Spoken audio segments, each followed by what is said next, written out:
Billings.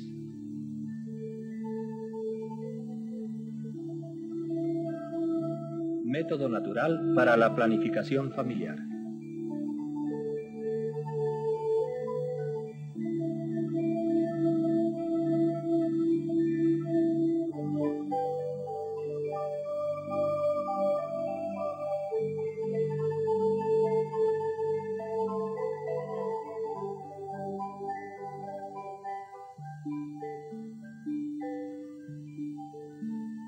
En nuestro planeta, todo tipo de vida depende de dos cosas: calor y agua. La presencia del calor es esencial para que se desarrolle la vida, pero por sí sola no basta. Sin agua, sin humedad, la superficie de la Tierra se vería más árida que el desierto.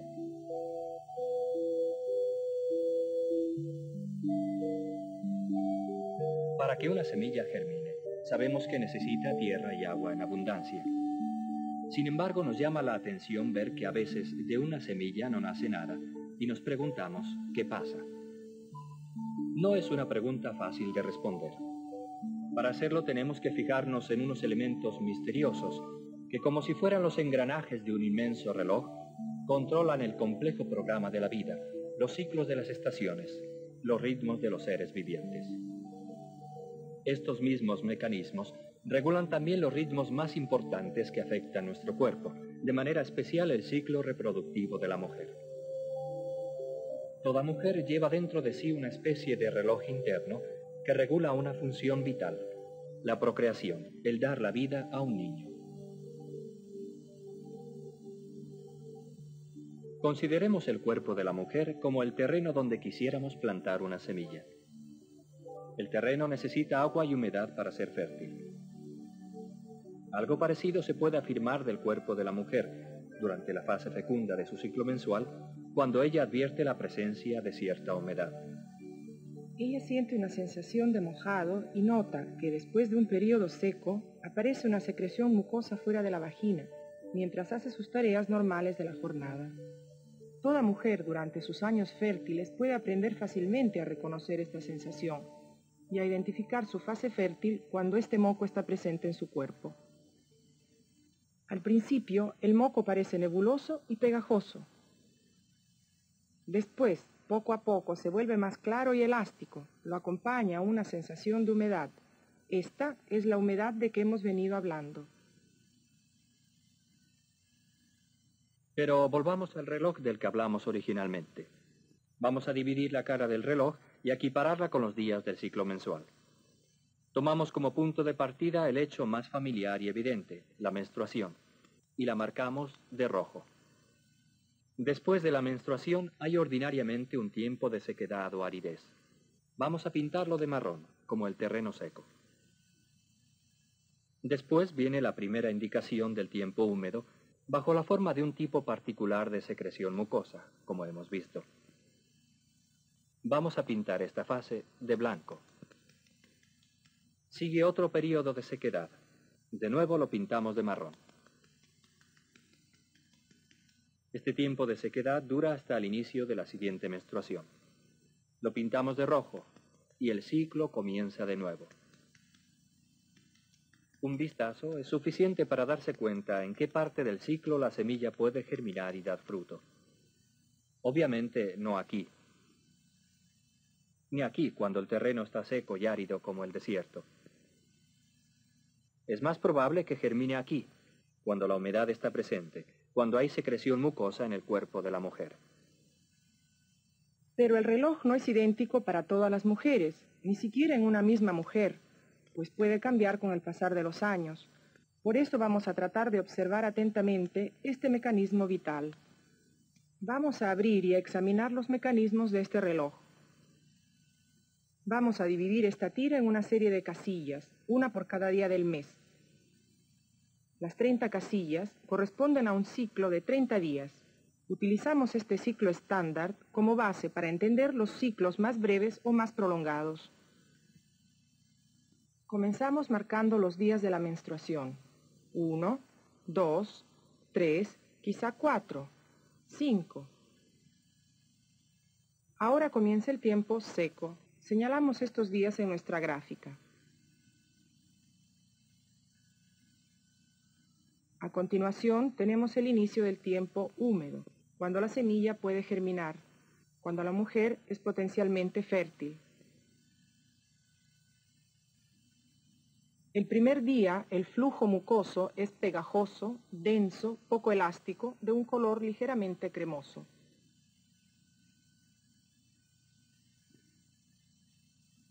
No es necesario hacer contacto con la zona vaginal para percibir esta diferencia.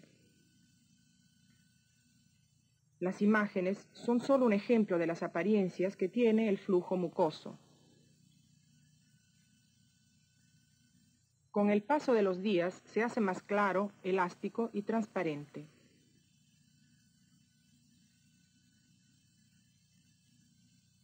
Lo acompaña una sensación de humedad y lubricación.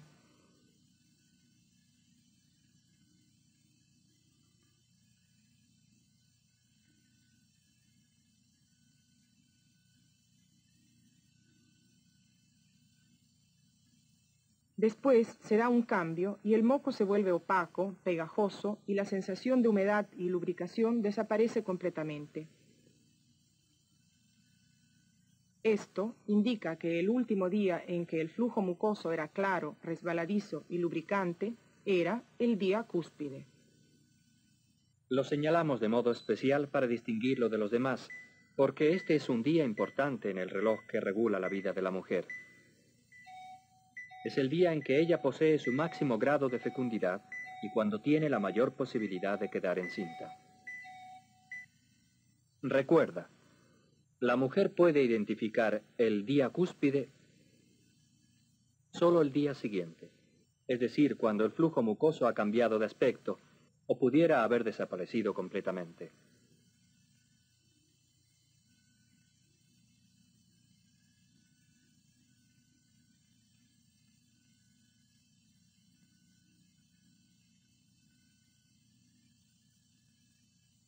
Al día cúspide le añadimos los 3 días siguientes para indicar que estos también son días fecundos, aunque gradualmente menos, como veremos después.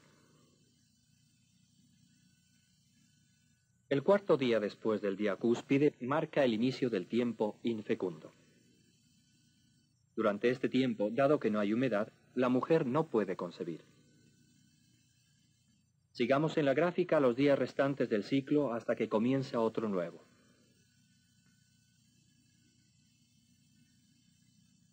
El espacio de tiempo entre el día cúspide y el inicio de la menstruación es relativamente constante, alrededor de 2 semanas.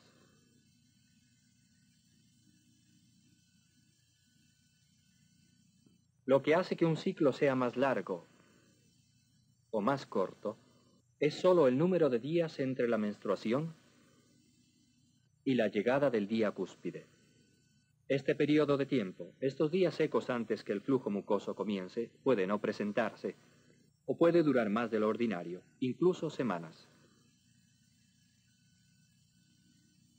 Una mujer nunca sabe por anticipado la duración de su ciclo. Sin embargo, para llegar a conocer el reloj de su fecundidad, no hacen falta cálculos especiales. Basta observarse cada día a sí misma para ver si el flujo mucoso ha hecho su aparición y ver qué características tiene. Independientemente de la regularidad o falta de regularidad de su ciclo, o de especiales situaciones, como el periodo de la lactancia o premenopausa, la presencia y comportamiento del flujo mucoso le informan sobre el estado de su fecundidad. Es así de sencillo.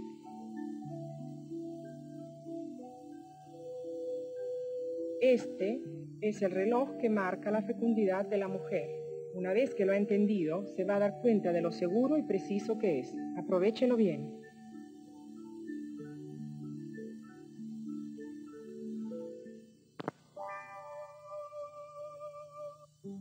He aquí 2 hogares. En ellos viven felizmente 2 matrimonios jóvenes. Esta es la primera pareja. Se aman mucho y sus relaciones conyugales son buenas. Como resultado tienen un niño, fabuloso.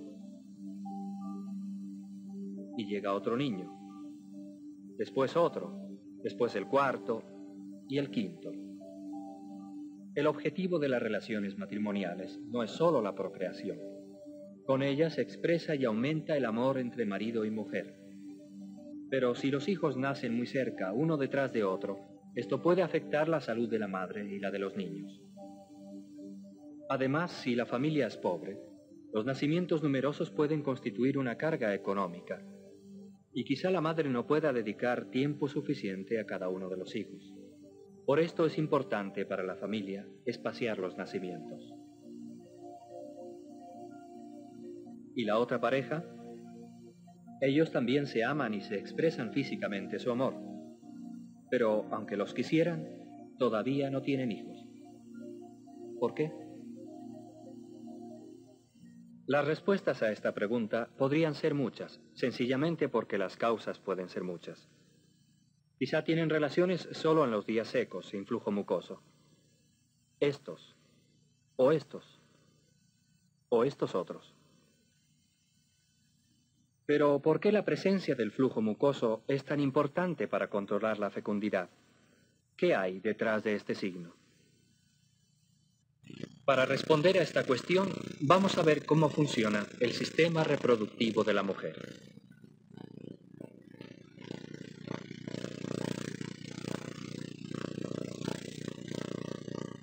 Estos son los ovarios, los órganos que producen el óvulo o huevo, que puede ser fecundado por el semen masculino. Esta es la vagina, el cérvix o cuello del útero y el útero. Dentro del útero hay una membrana mucosa que cubre la pared, el endometrio. Este revestimiento se forma al inicio de cada nuevo ciclo para proporcionar una especie de lecho en el que puede venir a posarse el óvulo fecundado y ahí desarrollarse y crecer. Pero si el huevo no es fertilizado, al final del ciclo este lecho va a ser expulsado y va a desaparecer con la menstruación, dejando espacio para un nuevo lecho. Estos canales son conocidos como las trompas de Falopio o simplemente trompas y llevan a los ovarios.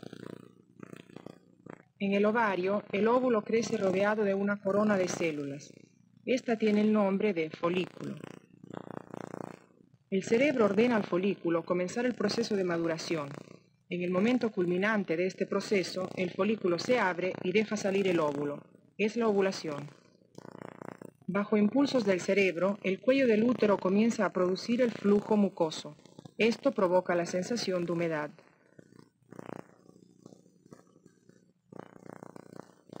Si el folículo ha acelerado el proceso, la señal para la producción del flujo mucoso ya ha sido enviada al cuello del útero. Entonces se eliminará el periodo seco que siga la menstruación. Esto explica por qué algunos ciclos son cortos. Si por el contrario el folículo retarda el inicio del proceso de maduración, entonces la señal será enviada más tarde y el resultado será un ciclo de mayor duración.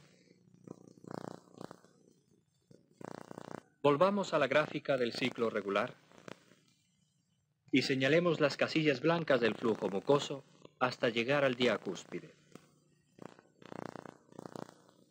Cuando el flujo mucoso es tan fluido como este, o la mujer siente sensación lubricante, incluso después que el flujo elástico ha desaparecido, es señal de que el folículo está a punto de dejar salir el óvulo del ovario. De hecho, en torno a este tiempo, el huevo es liberado y entra en la trompa de Falopio. Ahora el óvulo va en vía directa hacia el útero. En su viaje por la trompa puede encontrarse con los espermatozoides, si es que las relaciones sexuales entre marido y mujer han tenido lugar. El tiempo durante el cual el óvulo puede ser fecundado es muy corto. Si durante este tiempo no encuentra los espermatozoides, se desintegrará en pocas horas. Después del día cúspide, el flujo mucoso se hace rápidamente más denso, como dijimos, pero ahora sabemos que al suceder esto forma una especie de tapón a la entrada del útero, cerrándolo completamente. Esto sucede siempre, independientemente de que el huevo haya sido fecundado o no. En el caso de fecundación, el tapón sirve como defensa contra gérmenes.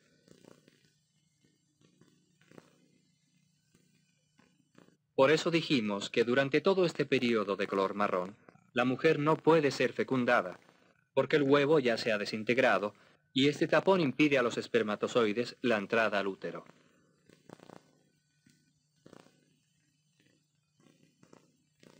Así llegamos al final del ciclo con la aparición de una nueva menstruación y el desplazamiento del tapón.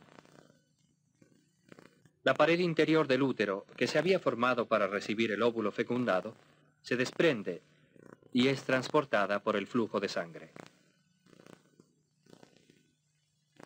Por eso es más correcto considerar la menstruación como el fin del ciclo, y tan pronto como comienza la menstruación, el inicio de un nuevo ciclo. La naturaleza prepara un nuevo lecho dentro del útero. Y la aparición del primer día de flujo mucoso es la señal de que en el ovario el folículo está madurando el óvulo. Sabemos que cuando llega el día cúspide, el óvulo está a punto de ser liberado y que entrará en la trompa. Es ahora cuando el huevo puede ser alcanzado y penetrado por los espermatozoides, los cuales han ido subiendo desde la vagina. El semen masculino está compuesto de millones de espermatozoides. El flujo mucoso elástico los filtra y solo deja pasar por el cuello del útero los sanos, como si fueran nadando fácilmente. El flujo mucoso ayuda al espermatozoide para que, en el momento de su encuentro con el óvulo, esté lleno de energía y vitalidad. Además, el flujo mucoso conserva vivos y sanos por 2 o 3 días, a veces por un poco más, aquellos espermatozoides que han entrado en las criptas cervicales, como veremos. Vamos a seguir ahora a los que han llegado al útero y suben hacia las trompas. Ellos no saben si el huevo se encuentra a derecha o a izquierda, por tanto los espermatozoides toman ambas direcciones. Este es el momento del encuentro entre el espermatozoide y el óvulo. De los millones de espermatozoides que entran en la vagina, solo unos centenares pasan a través del flujo mucoso. Y solo uno penetra el óvulo y lo fecunda. Y así una nueva vida comienza. Los caracteres hereditarios de los padres se mezclan y pasarán al niño. Desde este momento ya está establecida la constitución genética propia de cada individuo.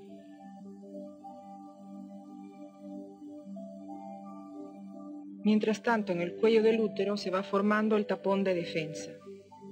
El óvulo fecundado baja ahora por la trompa, pero no para desintegrarse, sino para implantarse en las paredes del útero, en el lecho que ha sido preparado para recibirlo.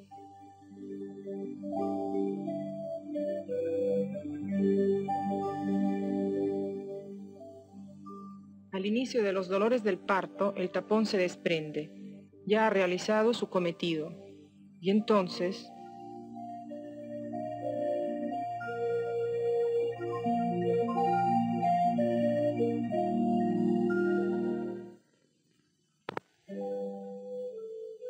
consideremos el papel insustituible que tiene el flujo mucoso en todo este proceso. Cuando aparece denso y pegajoso, este grabado aumentado muestra que se trata de una intrincada y densa red que opone una barrera casi impenetrable, incluso para los minúsculos espermatozoides. Al acercarse la ovulación, aumenta la proporción de agua y la malla comienza a abrirse para dar paso al espermatozoide.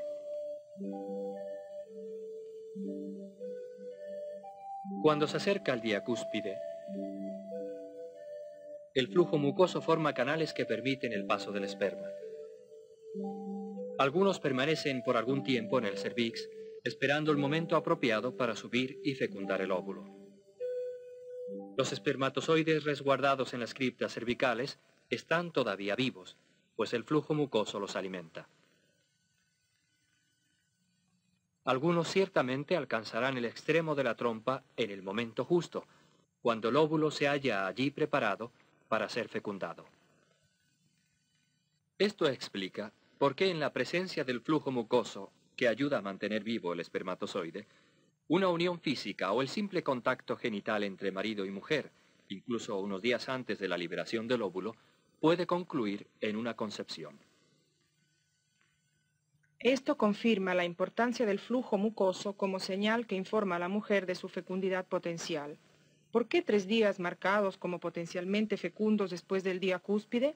Porque la ovulación ordinariamente tiene lugar un día después, o a veces, incluso 2 días después del día cúspide del flujo mucoso. El óvulo liberado vive alrededor de un día. Después de la ovulación, el flujo mucoso se vuelve denso y comienza a formar el tapón.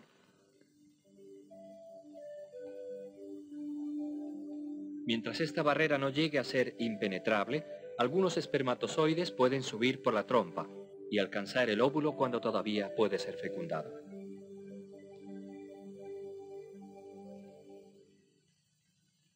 Hay otra cosa que tenemos que considerar: el mecanismo cerebral, que controla gran parte del funcionamiento de nuestro reloj. Se trata de la hipófisis, una glándula que manda desde el cerebro la señal para iniciar la maduración del folículo. Esto pone en movimiento todo el proceso de la ovulación. Es este el proceso que da la señal para que se produzca el flujo mucoso cervical.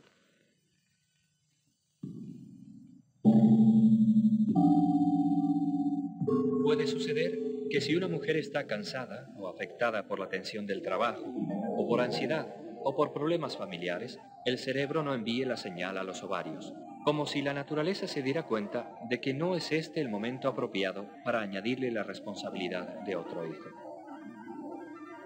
En tales circunstancias, el ciclo de la mujer puede ser más largo o irregular.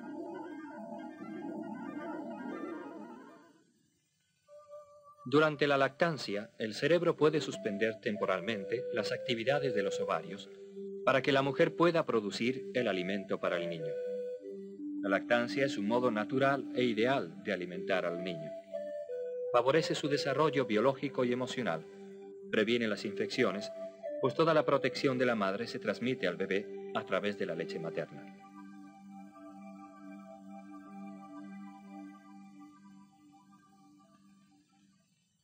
En el caso de ciclos más prolongados y especialmente durante la lactancia, la mujer debería aprender a reconocer su propio patrón básico de infecundidad, que denota la inactividad de los ovarios.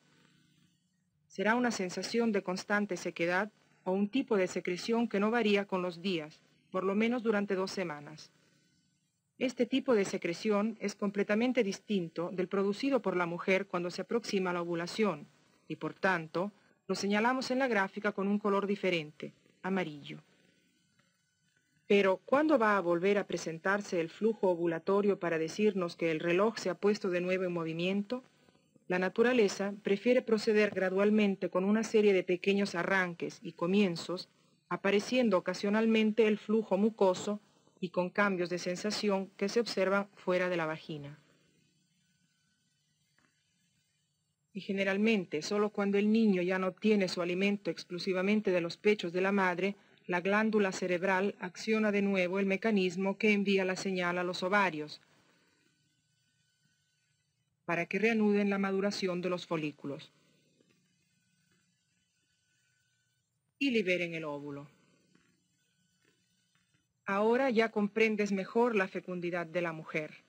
Ahora ya sabes cómo introducir la vida en el mundo o cómo posponerla, por un ciclo o por un año. Podríamos resumir así esta libertad de elección. Si quieres tener un hijo, sabes que el momento más favorable para la concepción es cuando el flujo mucoso es claro y elástico como la clara de un huevo crudo y está presente la sensación de humedad y lubricación.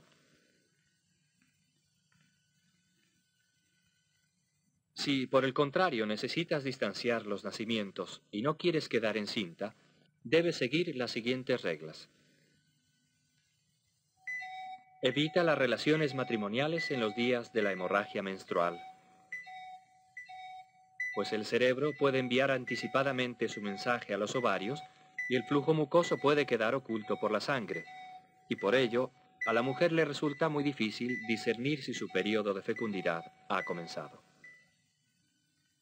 Durante este tiempo seco, ten relaciones solo por la noche, y solo después de asegurarte cuidadosamente de que el flujo y la sensación de mojado no han aparecido. Dado que el fluido seminal puede velar la aparición del flujo mucoso, para no confundirte, evita tener relaciones en noches consecutivas. Ten relaciones una noche sí y otra no. Evita tener las relaciones durante el período del flujo mucoso y durante los 3 días que siguen al día cúspide. Luego, es posible tener relaciones durante todo este tiempo, de día o de noche, sin ninguna posibilidad de quedar embarazada. Pero, ¿qué debería hacer la pareja cuando la mujer tiene ciclos largos o está dando pecho? Durante este tiempo, que puede durar semanas o incluso meses, la mujer sabe que no es fecunda, ya sea por la sensación de sequedad, ya sea por la presencia persistente de una secreción vaginal invariable, distinta del flujo mucoso claro y elástico. En estas circunstancias, la regla para posponer los embarazos es tener relaciones solo por las noches y nunca en noches consecutivas. Esto con el fin de reconocer más fácilmente el inicio del período fecundo. Evita siempre las relaciones en las breves apariciones del flujo mucoso. Y cada vez que el flujo mucoso aparezca, acuérdate de añadir 3 días de abstinencia. Si después reconoces el desarrollo típico del flujo mucoso hasta llegar el día cúspide, puedes estar segura de haber vuelto a entrar dentro de tu ciclo normal de fertilidad. Nuestro amigo, el reloj.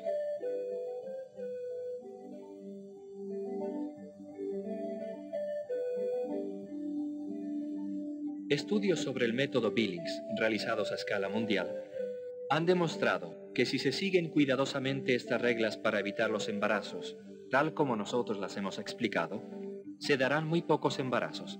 Pero si las reglas no son respetadas y las parejas tienen relaciones matrimoniales o contactos genitales íntimos en los días fecundos, se darán muchos embarazos. Usted puede seguir este método sencillo llevando su propia hoja de control con esta gráfica de estampillas multicolores y de fotografías del flujo mucoso. Las estampillas se refieren a diversos tipos de moco y han de pegarse correspondientemente en la hoja de control. También se pueden obtener pósters instructivos que ilustran las posibles circunstancias de la vida reproductiva de la mujer: ciclo regular, ciclo corto o ciclo largo, el periodo de lactancia, después de dejar de tomar la píldora o después de la extracción de la espiral, durante las enfermedades o tratamientos médicos o durante la premenopausa. En resumen, el método Billings de la ovulación puede ser muy eficaz si se siguen cuidadosamente las reglas. Se trata de un método natural, no perturba los ciclos naturales de tu cuerpo ni tu salud. No tiene efectos físicos colaterales, pues no implica el uso de sustancias químicas, medicinas o de otros instrumentos. Personas sin especial preparación médica pueden enseñarlo. No es costoso usarlo. A la mujer le ayuda a conocer cómo funciona su propio cuerpo. Facilita y puede robustecer la comunicación entre esposo y esposa. Ambos esposos comparten la responsabilidad de los hijos que quieren tener. Moral y religiosamente es perfectamente lícito. Por otra parte, si se quiere limitar o distanciar eficazmente los embarazos, es necesario un firme compromiso por parte de ambos cónyuges. Ciertamente, la motivación y el autocontrol son necesarios para aceptar la abstinencia durante las fases que la pareja puede considerar como potencialmente fecundas, si quieren evitar un embarazo. Ciertamente, se trata de un método para un esposo y una esposa que consideran su fecundidad como un don, que hay que saber apreciar y proteger, y que toman los días de su abstinencia conyugal como una expresión de amor y de madurez humana.